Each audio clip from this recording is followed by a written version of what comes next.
Question घेऊया. Okay.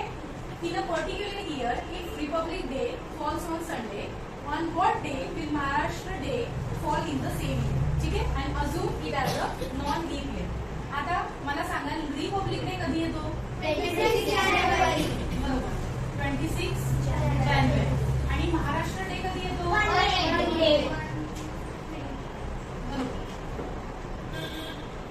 First of May. आता जेव्हा पण असा प्रश्न आला की आपल्याला नंबर ऑफ आपल्याला काढायचा आहे की on which day this first may will come. ठीक आहे. तर डेचा कधी पण प्रश्न आला तर आपण काय करतो नेहमी या 2 डेज मध्ये किती टोटल डेज आहे काउंट करतो.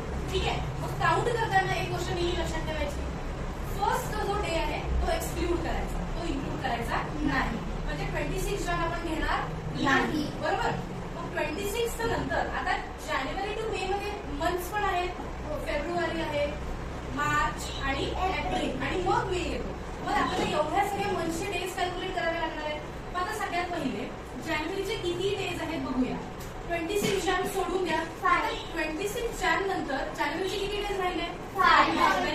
27, 28, 29, 30, 31. सो देअरफॉर जानेवारीचे किती?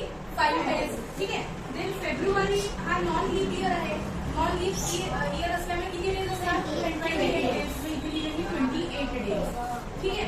पुढे फेब्रुवारी नंतर मार्च. मार्च मध्ये किती डेज असतात? 31 डेज असतात. आणि नंतर एप्रिल मध्ये किती डेज असतात?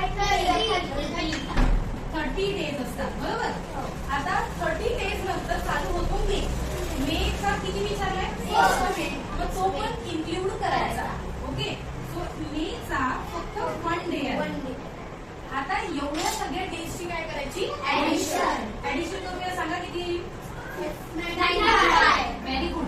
टोटल किती झाले? 95 डेज. जेवढे डेज येतील त्या डेजला काय करायचं? 7 नी डिवाइड करायचं.